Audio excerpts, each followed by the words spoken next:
안녕하십니까. 저는 충북대학교 정형외과에서 척추 파트를 담당하고 있는 김국종 교수입니다. 제 외래에 방문하는 중장년층에서 노년층 환자들 중 상당수가 척추관 협착증을 진단받고 치료받은 경험이 있습니다. 하지만 척추관 협착증이 어떤 질환인가에 대해서는 정확히 아는 사람은 드문 편입니다.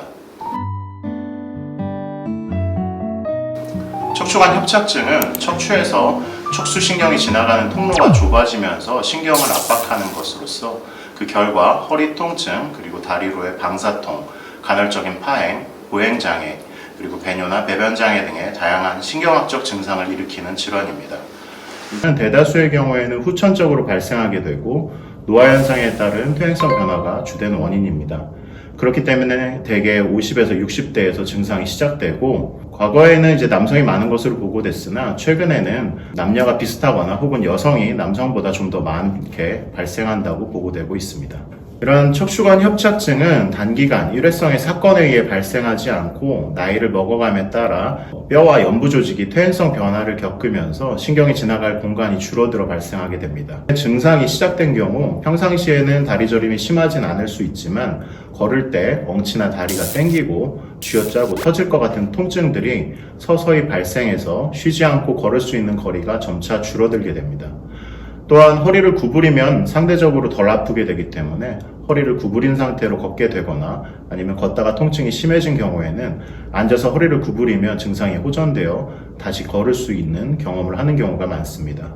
이러한 척추관 협착증은 엑스레이와 전형적인 증상들로 의심을 해볼 수는 있지만 일반적으로는 MRI가 협착증을 진단하는 데 있어 가장 우수한 검사 방법입니다. CT 역시 골 조직으로 인한 협착증 진단에 유용한 검사이지만 MRI에 비해서는 진단율이 떨어지게 되고, 대신 MRI를 찍을 수 없는 환자에서 대체적인 검사로 선택할 수가 있겠습니다. 대부분의 퇴행성 척추관 협착증 환자는 심각한 신경마비가 드물고 기능적인 소실이 서서히 오기 때문에 비록 심한 협착증이 있더라도 보존적 치료를 먼저 시행하는 것이 일반적입니다. 보존적 치료에는 약물, 물리치료, 운동치료, 그리고 경막의 주사치료와 같은 시술들이 있습니다.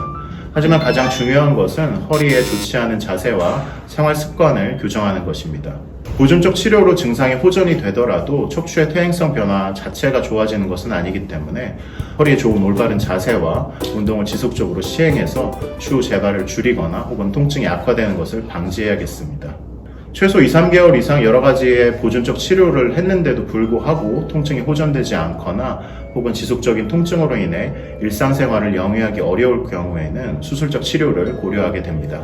또한 다리의 감각이 떨어지고 힘이 빠져서 보행이 어려워지거나 대소변 기능 저하가 발생하거나 혹은 급격히 진행되는 이런 신경학적 장애가 있는 경우에는 조기에 수술이 필요할 수 있습니다.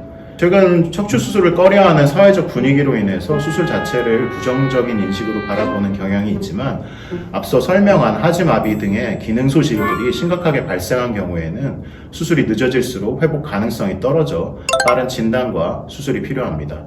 요추의 척추관 협착증의 치료는 본인의 허리 상태를 정확히 파악하는 것부터 시작해야 됩니다.